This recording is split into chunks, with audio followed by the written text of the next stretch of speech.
Welcome to அம்மங்கா kitchen. நாம் இன்றைக்கி வாழைப்பள்ளைக்கு வந்திருக்கோம். வாழை மரத்தில் இருக்கிற தண்டை உரித்து எடுத்துகிட்டு போகலான்னு வந்திருக்கோம்.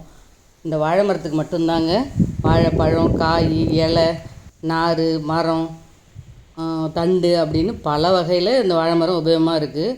அந்த வாழைத்தண்டை உரித்து எடுத்துகிட்டு போயிட்டு ஒரு சூப்பரான வாழைத்தண்டு சட்னி எப்படி செய்கிறதுன்னு பார்க்கலாம். இது வரைக்கும் நம்ம வாழைத்தண்டில் கூட்டு, பொரியல் அப்படின்னு நிறைய செஞ்சுருப்போம். இப்போது வாழைத்தண்டு சட்னி ரொம்ப ரொம்ப டேஸ்டியான, உடம்புக்கும் ஹெல்த்தியான, நார்ச்சத்து அதிகம் உள்ள இந்த வாழைத்தண்டு சட்னியை எப்படி செய்கிறதுன்னு பார்க்கலாம். இட்லி, தோசை, சப்பாத்தி எல்லாத்துக்கூடையும் சாப்பிட்லாம். வாழைத்தண்டு சட்னி செய்கிறதுக்கு இப்போ என்னென்ன பொருள் தேவை அப்படின்னு பார்த்துடலாம். ஒரு கப் அளவுக்கு வாழைத்தண்டை பொடியாக கட் பண்ணி எடுத்து வச்சுருக்கோம். சின்ன வெங்காயம் ஒரு 15 வெங்காயம், சின்ன வெங்காயம், 4 பச்சை மிளகாயை கீரி எடுத்து வச்சாச்சு. அரை ஸ்பூன் அளவுக்கு வரமல்லி, ஒரு சின்ன கப் அளவுக்கு தேங்காய், ஒரு ஸ்பூன் வேர்க்கடலை வறுத்தது எடுத்து வச்சுருக்கேன், பொட்டுக்கடலை ஒரு ஸ்பூன், அப்புறம் புளி கொஞ்சமாக போட போகிறோம் இது அரைக்கும் பொழுது. அப்புறம் தாளிப்புக்கான கடுகு, உளுத்தம் பருப்பு, எண்ணெய், அவ்வளோதான் இதுக்கு தேவையான பொருட்கள்னால். வாங்க அது எப்படி செய்கிறதுன்னு இப்போ பார்த்துடலாம்.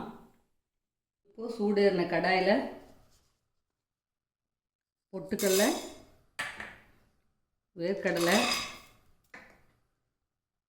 தனியா ஒரு 1/4 ஸ்பூன் அளவுக்கு தான் இருக்கும். அது எல்லாத்தையும் இப்போ நம்ம வறுத்து எடுத்துக்கலாம். ட்ரையாக தான் வறுக்க போகிறோம்.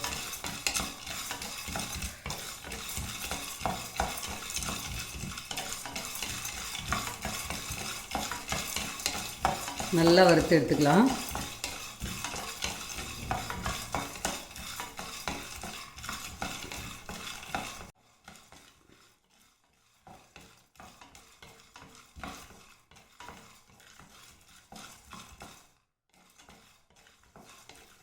இப்போது பொட்டுக்கடலை, வேர்க்கடலை, அந்த தனியா வறுபடுற வாசனை நல்லா வருது. இப்போது அதுக்கப்புறம் நம்ம வேறு ஒரு பாத்திரத்துக்கு மாற்றி ஆற வச்சிடலாம்.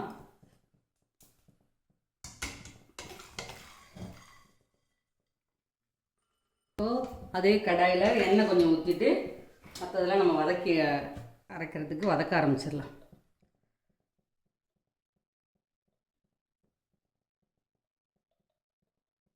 பச்சை மிளகாயையும் சின்ன வெங்காயத்தையும் அதில் சேர்த்துக்கலாம்.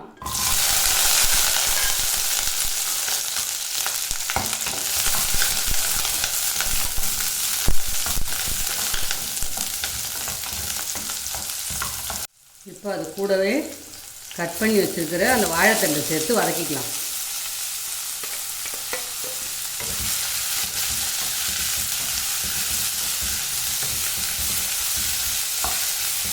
வாழைத்தண்டு, சின்ன வெங்காயமும் நல்லா வதங்கட்டும்.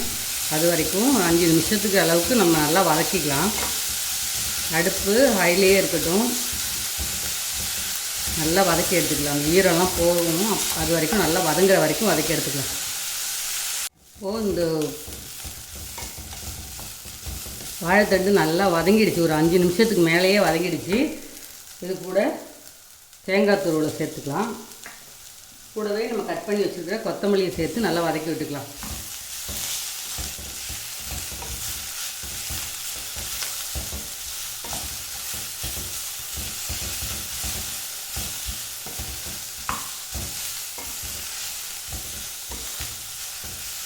தண்டும் தழையுமா இருந்தால் கொத்தமல்லி தழை போட்டிருக்கேன். அதை அப்படியே நல்லா வதக்கி நம்ம சூட்லேயே அது வதங்கிடும். அந்த அளவுக்கு வதங்கினா அது போதும். இப்போது இதில் அந்த ஒரு கொஞ்சமாக புளி, இந்த அளவுக்கு சின்னதாக புளி போட்டால் போதும். அது கூடவே அதுக்கு தேவையான அளவுக்கு உப்பையும் சேர்த்துக்கலாம். அவ்வளோதான். இப்போ அடுப்பை ஆஃப் பண்ணி ஆற வச்சிடலாம். இது ஆறட்டும். அடுப்பை ஆஃப் பண்ணியாச்சு. இது அப்படியே ஆறட்டும். அதுக்குள்ளே நம்ம முன்னாடி வறுத்து வச்சுருக்கோம்ல, அது ஆறிடுச்சு. அதை நம்ம பவுடர் பண்ணி எடுத்துக்கலாம். இப்போ இதில் வறுத்து வச்சுருக்கிறத அதில் போட்டு பவுடர் பண்ணிக்கலாம். நான் அது வேர்க்கடலை தோல்லாம் எடுக்கல, தோலோடு தான் பவுடர் பண்ண போகிறோம். இப்போ இந்த மாதிரி பவுடர் பண்ணி எடுத்துகிட்டு வந்துட்டோம். இது வந்து சூட்டோடு அரைச்சிடாதீங்க. வேர்க்கடலை ஆயில் உள்ளதுங்கிறதுனால ஆற வச்சு அரைங்க. இந்த மாதிரி பவுடர் அரைச்சாச்சு. இதுக்கப்புறம் அந்த நம்ம வதக்கி வச்சுருக்கிறதும் ஆறிடுச்சு. அதையும் இப்போ அரைச்சி எடுத்துக்கலாம். மிக்ஸி ஜாரில் போட்டு அரைச்சிக்கிட்டு வந்துடலாம். நல்லா நைஸாக அரைச்சி எடுத்துக்கலாம். இப்போ இந்த சட்னி இந்த அளவுக்கு மசிஞ்சதுக்கப்புறம் இந்த வேர்க்கடலை, பொட்டுக்கடலை, மல்லி பவுடர் பண்ணி வச்சுருக்கோம்ல, அதையும் இப்போ சேர்த்து அது கூடவே அரைச்சி எடுத்துகிட்டு வந்துடலாம். ஒரு தாளிப்பு போட்டுக்கலாம். அந்த சட்னிக்கு எண்ணெய் கொஞ்சமாக ஊற்றி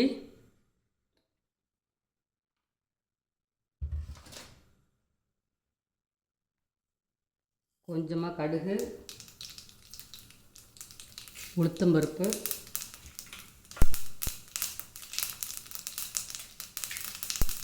மிளகாய்,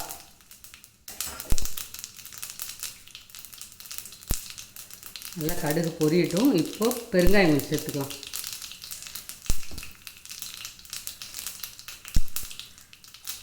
பெருங்காயம் பொரிஞ்சதுக்கப்புறம் கருவேப்பிலை, அவ்வளோதான்.